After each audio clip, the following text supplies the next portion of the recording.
Hey, what's up everyone? Orphix Venom has been released quite a bit earlier than I expected, so no breaks for me, as I intend to cover this event to the fullest.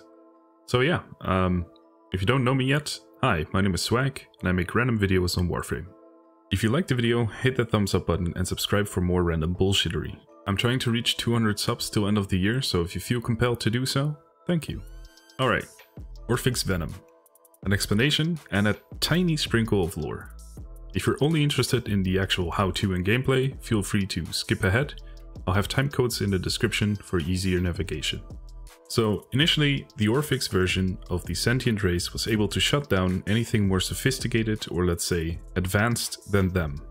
Meaning necromechs were useless and were regarded as tin can trash by the Orokin, who retired them early in favor for better technology. With the emergence of a new sentient armada, we also learned that someone taught them to even shut down our warframes. Should they spread across the system, all hell would break loose and we would have nothing to fight them off with. Except, of course, our trusty tin cans made by Father in the old war, the necromechs. It is unclear who this someone is as of right now, but I hope that there will be more in-depth story behind it, as it could mean that we have a new enemy to fear, one that is far more intelligent than even the sentients are. While the lore part and the introduction kind of feel like a cheap way to force us players into using necromechs, I also like the idea of having to use older technology. It shows that our warframes are not indestructible tools made by gods, but have certain weaknesses, waiting to be explored. I find this a very well played move by DE and could not have asked for anything better in terms of an event. Now I know what you're thinking, necromech farming is horrible and I don't want to mine, farm ISO vaults, etc. just to be able to get some nice rewards from this event.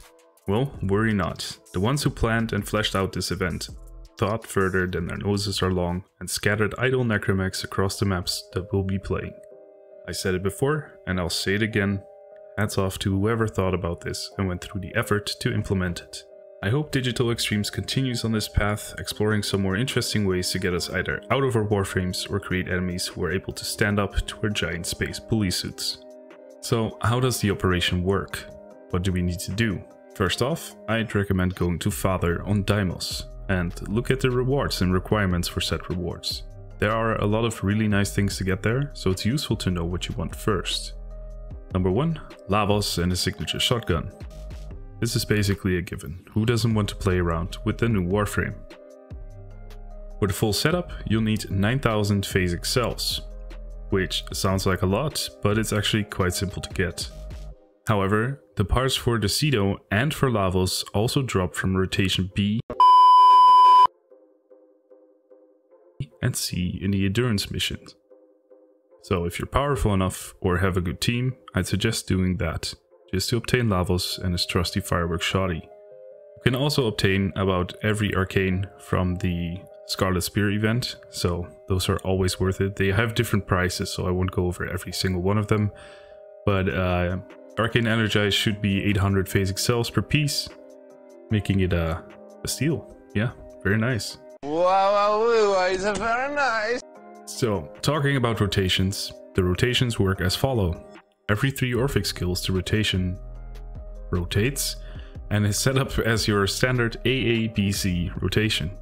So if you're only there for Lavos parts, you stay as long as you can. Rotation A drops necromech mods along with Lith relics.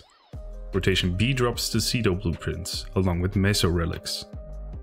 After 36 Orphix skills, you're pretty much done and should extract, as that is the maximum amount of Orphixes in a mission.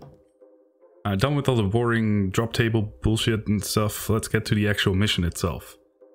So in the mission, you start off on a Corpus reworked tile set, surrounded by fallen necromechs that can be used by those who don't have their own yet. These are level 30 necromechs with no mods. Also the weapon is level 30 but also has no mods. In the mission, Orphix Sentience auras create somewhat of a barrier, disabling your warframe and forcing you to either use a necromech or your operator. With the Orphix also come 3 or more Orphix resonators. Now these seem to act as some sort of a catalyst and need to be destroyed in order for the Orphix to open its shell and reveal its weak spot. You destroy that and then it basically dies.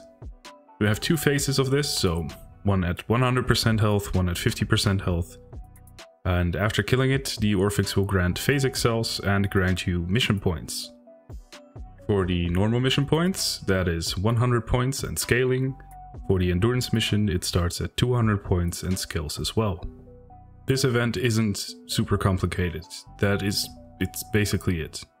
There's not a lot to it, and the objective is fairly easy to understand, which makes this operation what it is, at least as of right now. It appeals to what Warframe 2020 is supposed to be. A horde slayer where sometimes more difficult enemies come around to challenge you head on.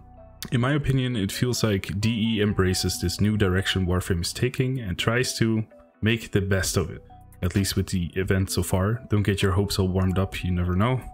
I for my part really enjoy the event and think that it's a very much needed and deserved breath of fresh air. But yeah, that'll be all for now. I'm gonna go and get Lavos to see what he's all about and if he's fun. So expect a first look very, very soon. Make sure to hit the thumbs up and subscribe so we can get the 200 subs party going. Thanks for watching, stay healthy, happy holiday season, swag out, later.